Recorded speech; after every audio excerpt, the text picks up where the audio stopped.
stay with me.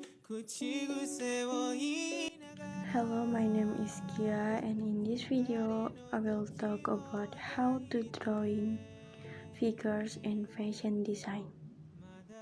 In drawing figures for fashion design, you need to take the following steps.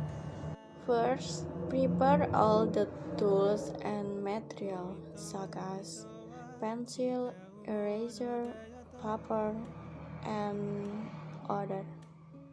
Second, find a figure pose you can share on the internet or be creative according to your imagination.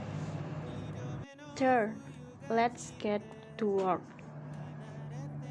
Make a straight line as guideline, dividing the size of the head, neck, body, and feet. Once the body parts are formed, make the outline thicker with a thicker pencil or pen.